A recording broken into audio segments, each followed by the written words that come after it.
All right. So I was like 5 or 6 years old, and I got into martial arts because my dad was a former karate instructor, and so I learned like I believe Budo karate at a very young age, and of course loved the whole Jackie Chan, Bruce Lee, Power Rangers, Kung Fu, Asian martial arts. And of course European swashbuckling like Robin Hood. So that was how I started getting into it from a young age. Mike, how did you get into it? From a young age, about 5 or 6, I was just standard little boy who wanted martial arts. I watched a lot of movies that were involved it.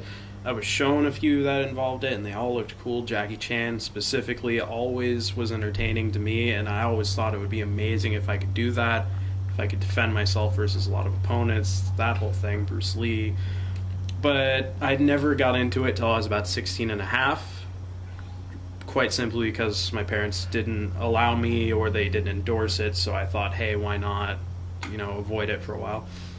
And when I finally did, I joined a system of Wing Chun that was mixed with a lot of other things. Kali, which is stick fighting, it's Filipino stick fighting with knives, and also Brazilian Jiu-Jitsu. So you learned mixed martial arts from the get-go? I learned mixed martial arts from the get-go, but primarily Wing Chun. Okay. See, I learned, honestly, traditional martial arts from the get-go. I learned Budo karate, which is mostly in the hands, and I learned Chow Li Fut Kung Fu. So Chow Li Fut was, I believe, a system of fighting on boats, so it was very much infighting in close quarters, but very different from Wing Chun because the arm movement was broad and circular. And so I started off with 2 traditional martial arts. To me, the ultimate beginning of my journey happened when I was 15, because I was cocky and an asshole from doing martial arts and picked a fight with a kid, and the kid beat my ass, and essentially I succumbed to fear and huddled up in a ball on the ground, and then thought that the guy would have mercy on me, essentially, because I didn't throw a punch, didn't do anything. I just curled up in the fetal position on the ground. And at that point, he started stomping on my head. And I recalled thinking, oh, Jesus, I really should have stayed on my feet and fought back. This is not working at all. So I feel like I learned that fear is useless and that fear doesn't help you at all. So at that point, I don't think I've ever been really afraid of anything on that level of when I was 15 and that guy was stomping on my head. Because I just learned that, it doesn't help at all. It actually gets in the way, and that gets in the idea of fear. I love that my adrenaline's pumping even talking about it, actually, because it's dude, it was very real for me. And for me, ultimately, that was the beginning of my journey, because I realized even though I knew karate chops and punches and side kicks, I was not remotely emotionally prepared for what violence is, or what a fight is, or anything. And in fact, it got me into trouble because it made me overly confident and cocky. I was I could sidekick the crap out of this guy, and then literally he rushed me, and I was like a deer in headlights, and just panicked. And yeah, I've been in fights since, and I've never panicked since because of that, honestly. It really just wired me into that mindset of no, fear is retarded. Fear is just, it's completely, it's almost it's like death. It equals death. Fear equals death, essentially, in the moment to me at this point. So I'm no, I don't even do that. But that to me was the beginning of the journey and the beginning of the realization of okay, I need to adjust the techniques I do. I need to adjust everything. I need to prepare mentally. I had to completely I think, build myself from the ground up and unlearn everything. But that didn't start happening until I was about 15 or 16. If we're looking at it that way, I guess then where I started is when I was about 10 to 12. When I was about 10 to 12, I went to a public school, and from day one, 4 kids decided I was the wonderful punching bag that they would practice on for the rest of the 4 years I was there. So for about 4 years, these 3 to 4 kids, depending on the day, would decide to jump me at school or after school. It didn't matter. They were the teacher's kids, so it didn't matter where, when, how. They would get away with it. I wouldn't. I would go to the principal's office, they wouldn't. And that really early on made me very bitter. Extraordinarily bitter, very shy. I didn't open up, I didn't do anything about it. So at that point, I had an extreme fixation on martial arts because I realized that watching martial arts did nothing for me at the time. I mean, everyone knows that, but at the time I was a kid, I'm like, I watched them, I could do that. It's easy. I could definitely take on more than one person.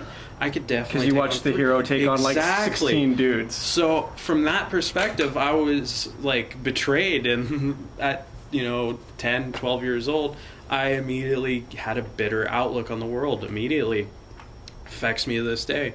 So from then on, I was always looking for martial arts, but everything in town was silly to me. They did a lot of silly stuff that even at like 13, 14, it made no sense. They did weird big motions that are not effective. They did stupid things. So around 16, I started with Chum Sup Kung Fu, which is what I explained earlier, Wing Chun, Kali, and Brazilian Jiu-Jitsu, and Western boxing. There was also some Wateroo. I can't remember if Wateroo's. I think it's Kung Fu. It's a type of martial art that more involves kicks, and I learned very quickly that kicks are not to be used. But I'll talk about that later. Yeah, this is my experience with kicks. I weigh 120 pounds, which a European would be 60 kilos, which when I am fighting anyone that outweighs me by about 50% my body weight, if I lift one leg up, I don't care what my other leg is doing, I don't care what my weight is doing, I can get bull rushed through.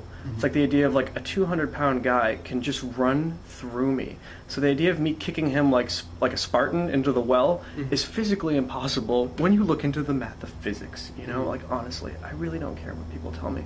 It's like the idea of me fighting Val. I could not kick Val in the torso and move him. My body would fly back. Like he could just be standing there. He weighs 300 pounds. I weigh 120. It is drastic. So to me, I feel like other instructors who are looking at me and my body type should have at least acknowledged that. But the idea of spending so much time teaching me sidekicks that I could basically never do unless I was fighting someone my size, which I'm rarely going to encounter in America, being 120 pounds, it was almost like I was learning a bunch of stuff that I would never be able to use practically. And that's what actually happened in that first fight where the guy bull rushed me, is that I was thinking about kicking him and that was going to be my opener, but I decided that like the speed he was moving, which was basically 15 miles an hour, and me taking like maybe one step forward, I was like, this is not going to equal out properly, and I'm going to go flying backwards on my back, and do a bunch of rolls backwards, and I don't want to start the fight that way. So, I mean, to me, I learned a bunch of useless crap. I learned a bunch of shoulder throws and, like, throwing people over my back, and I'm like, that's never going to work with someone who weighs 220 pounds plus and is like, violently fighting against that concept. I can't turn my back to some dude and try to shoulder throw him if he outweighs me by that much. Yeah. So I felt like these instructors either hadn't been in a real fight or weren't thoughtful enough to even account for that, essentially, and it really started bothering me, Yeah. And so I realized that I had to get rid of kicking, just because of the sheer nature of how much I weigh in comparison to everything that I have to fight. So I had to get rid of kicking on that and come to the conclusion that everything would have to be done with my hands and by that kind of sort, because I was going to have to keep my legs on the ground and keep my body on the ground ultimately, and try not to be picked up and thrown, or like, Batman Bane back broken. Like that's what I'm concerned with when fighting people at this point, is avoiding that, just because I'm so light. I just feel like under that situation and that understanding, there is no perfect martial arts system, because everyone's system will have to be based on their own body, their own biomechanics, the strengths of what they're good at. Some people will never be good at boxing, as an example, but they'll be good at grappling or good at, say, infighting. But they just aren't good at boxing. They aren't good at weaving in and weaving out and understanding the fundamentals of that timing. And so I feel like it's a really not helpful situation when you have people arguing about which martial art is the best, because it's almost like it's a case-by-case basis. And every martial art will have things that work for you, and every martial art will have things that don't work for you. And, it needs to be tested with people that weigh more than you, tested with people that weigh less than you. Like, it can't just be done by looking at a manuscript, which is unfortunately, if you really need to have the other person resisting you to figure out if it's doable or not, And whatever resistance your friend gives you, you have to amp that by at least ×2 against a real person in a real fight, minimum. So the technique really needs to work with the person resisting you, which you often don't get in most martial arts. It's usually like, do it really quick and snappy, and he won't see it coming, and it'll work, because everything works when you do it really snappy, and the other person doesn't see it coming. Like, reaction time is far slower. Yep. Well, that's also the same reason that when instructors in any martial art, when they try and show people things, no one knows what's coming, so it's always going to work. It doesn't matter whether the instructor is good or bad, or he's never been in a fight, or he's been in a million fights. every time they demonstrate something, it's going to work. It's almost like they're sucker punching you. Yes. To be really honest. To be really honest, every time they show you a technique, they're sucker punching you. And everyone's like, ooh, ah, and the technique will always work under that guise. Even the person who is being used on, when I had things test me all the time, I would always be like, wow, that's really effective. But when you stop and think about it, is it? It could be. Exactly. But okay, now this is where I started having problems, is that after I left, honestly, karate and kung fu, I was like, okay, I'm not doing Asian martial arts anymore. I'm going to do military CQC, like military martial arts only. So I really spent like the last, honestly, I would say minimum 7 years studying like a lot of military CQC systems from around the world and practicing them with people and playing around with them. But for the first couple years, when I first switched over, I became an arrogant fuck, where I was just like, oh, military CQC is the best system, like this military CQC is the best system. I get hesitant to even say what I prefer to do out loud in a video, because I feel like that's going to start creating comments. But honestly, at this point, I really like Krav Maga. I feel like 80% of what I do is directly Krav Maga, or some form of Krav Maga, and then I've thrown in some Kung Fu things that I really, really like, that I've picked up along the way. So if there's some elements of Kung Fu, and really no karate. Unfortunately no karate. Yeah. However, if I got a weapon in my hands, I know like kendo basically, so I would do it Japanese style if I had a sword fight, to be honest. I don't know any European systems of sword fighting. I only know Asian styles of sword fighting. Anyway, sorry, I'm getting wayward. But yeah, that was my problem, is that initially I was like, military martial arts is, basically it's like the idea of being like, Muay Thai is number one. I was like, Krav Maga is number one. And then, I studied a bunch of forms of Krav Maga, and then you and I started playing with it, and you instantly destroyed the patented point of reference of this entire subsect of Krav Maga. We won't name the instructor, but there was basically, I spent a month really studying this system, and Mike looked into it, we played with it, and within 10 seconds, well, you could explain it. Well, the guy had a point of reference, and I would have overlooked it a little if it wasn't so central to everything he was teaching. Everything he was teaching brought it back to this point of reference, which was a sort of arm lock where you almost bear hug the arm and you hold it down. The problem is this point of reference was designed by him for weapons, against guns, against knives, but the leverage of the person with the arm is ridiculous. It's vastly stronger than whatever the other person's going to do. It was a situation where the technique would work under shock and awe. However, if you saw the technique coming, you could easily rotate your arm so that your elbow was pointing straight down at the ground, and then at that point vertically you could do like a curl with your bicep, and it was always stronger leverage than the guy's two arms holding it down. So essentially, if you were holding a knife or gun in your hand and you did this little twist and pull, within a quarter of a second you could have that knife in the guy's neck. And it was something that, it's such a flaw in his system ultimately, because basically that was the point of reference. Every technique had that as the middle point, and this middle point basically had a huge gap in its overall thought process. Yeah. And it was almost as though this guy was never challenged, or he never encountered someone that knew what was coming.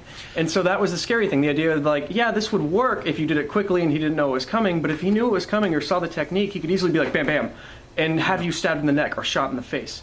And that became like, wow, I really respected Krav Maga and all its iterations, but then I realized, well, this form of Krav Maga is completely wrong, or this guy's system of Krav Maga is wrong. And then that made me not view Krav Maga as the end-all to be-all, but just kind of like everything else, where certain things are excellent and certain things just don't work, or they're just not really thoughtful. And I think that is fundamentally the problem with anyone that picks a martial arts team, is the idea of like, if you're very critical of your system and you have someone that knows your system perfectly like you, how does your system fall apart, and in what way? And in some ways, your system will fall apart with, yeah, you get stabbed in the neck. In other ways, your system will fall apart with you end up flat on your back. In other ways, it might be, I have a broken finger. And that needs to be examined very thoroughly. And I feel like anything other than that, and you are incomplete as a martial arts individual. You're not being honest. You're being deluded. You're not being fair. You're being a fanboy at that point. You're dedicated to a team. It's like being a football fan. You're never going to be like, oh, they're horrible, or maybe they need, no, they're the best because they're my team. It's a horrible thing to think about. Before we move on, though, that point of reference, It's not that if you saw the technique coming, you'd take it apart, because you can say that about everything. It's the simple fact that that is the natural thing to do. That's when true. your arm gets locked, the first thing you want to jerk do it, pull it towards you. is Jerk pull it towards you as violently exactly. as you can. And Yeah. when jerking it towards you is all you need to destroy it, it's not safe. And when No. the entire setup is that point of reference is where you're aiming to be because it's safe. Well, dude, sometimes you have to transition to it, and that's dangerous, because if he pulls during the transition, you're going to get cut, Yeah. you know? And then even if you're in the position locked, he can still do it. So it's like, dude, it's not. And the whole system was around the idea that that was your safe place. That was Yeah. where you wanted to be because it's safe. Yeah, going back to Krav Maga, I know a lot of Krav Maga gun disarms, and then within the system of Krav Maga, a lot of instructors disagree with each other, and it'll be like, these other instructors will get you killed, you know, and they have valid reasons for why. So even then, it's like, no matter what system you do, there will be monkeys in it who don't know what they're doing and have never gotten to a proper fight, you know? It's Yeah. just, like literally, they're fighting like cavemen, you know, like, they're just bashing, or they're fighting like Rocky, where they're like, I'm just going to hit really hard and really fast, and he's never going to see it coming, or he won't be able to take it, or I'll be able to take more of a beating than he'll be able to take, and Yeah. they don't account for, like, what if the guy's twice your size and really angry, you know, Yeah. or just something, you know, I don't know.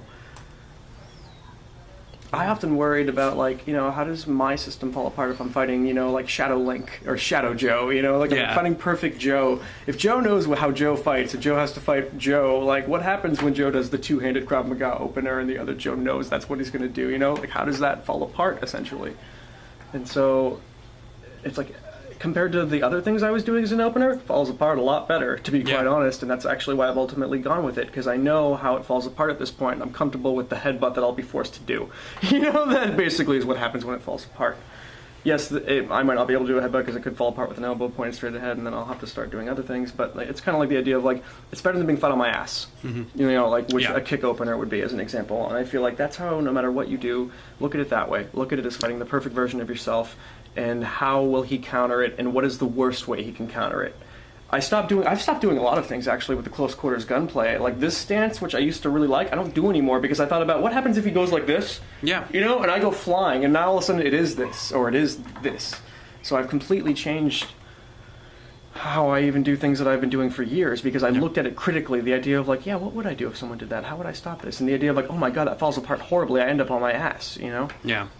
Which it really isn't the worst thing with a gun in your hands, because then you can start shooting at them from that position. But whatever, you know, it's not, avoid it. Yeah, I don't think I've quite worked out the way I fight falls apart, because when I first started that martial arts class, that mixed martial arts class, even in the sparring early on, after I'd been doing it for a couple years, I realized everything I did was easily stopped. Even though it was exactly what needed to be done, it was just really easy to counter. So I haven't quite figured out what I need to do to stop that. That becomes the art of what they would call timing, my friend. Yes. That is what timing is about. Well, it's also the fact that my sparring partner always was someone who was 6'5" when I am 5'9", and he has the longest legs I've ever seen. Welcome to my world with everyone who's average size. I know. You jerk. I apologize. So I'm saying, you know what? I honestly view fighting huge people as like a Greek hero fighting the Gorgon, or like some like Cyclops. I just view it as like, yeah, okay, it's that scenario. Like every time, it's doable. It's not ideal. It's doable. You know, you can kill the Gorgon, you can kill the Cyclops with your wily human brain, but it is quite a challenge. Yeah. You know? I think the problem is because I was a sparring partner, he knew exactly what I was going to do. So it fell apart that much quicker. Yeah. Because he already has the advantage of being bigger, faster, stronger, and has been in vastly way more fights than me. He also knew what I do and how I do it. So there was no way to help. Because he also was not... He was good in a fight, but he did not know how to help a partner figure out how to fix anything. He was just really good at being like, okay, we're sparring now, and I'm going to put you in a dominant position. Yeah. See, I find that as far as the emotions of violence, that was the thing that I wasn't prepared for. And that was the thing that I spent the most time mastering. And that is the one thing about Asian martial arts that I very much respect, is that Asian martial arts focus more than 50% on the spiritual side. And spiritual is a fancy word for emotions or thought mechanics, you know? So to me, really the traditional Asian martial arts have really squared away the mindset, and that actually is why certain karate guys really do the karate chop and just knock people out in the streets. And it has less to do with the karate chop and far more to do with their will and their strength and their determination and their sincerity. So I feel like that is the one thing about Asian martial arts that years ago I was trashing because I was like, oh, it's useless and it's stupid. But now I really realize that no, they have the mental game down, and they really respect the mental game, and all of those systems are really about that. And so I really respect that now years later, and I feel like that's very key to being okay at this, thing we call combat, or this martial artist thing that we're all going for. It really is the idea of like, it's not just about knowing how to punch like Rocky or fight like Indiana Jones. It's really more about the follow through and the understanding why you need to put fear aside, the acknowledgement that fear is in everyone and that everyone feels fear, but the realization that it's far more tactical or far more acute to survival to get rid of it for this, and that reason, And so it's more like the idea of like the education and the mental game of preparing yourself, and to realize and understand that you're going to feel these things. Like you're going to feel fear, or you're going to feel the adrenaline dump, or you're going to experience tachypsychosis, which is that whole slow motion effect when you look at something and everything's happening slow. It's tachypsychosis, which is Latin for quickness of the mind. So it's like you need to be prepared for these things, ultimately, because if you're not prepared for them, it might terrify you, when things are occurring in slow motion for the first time. But at least if you know that that could happen and is likely to happen, at least then it's predictable and you have a heads up to it. It is the difference between being sucker punched and not. There's a huge difference between being sucker punched and being like, okay, try to punch me, and seeing it coming.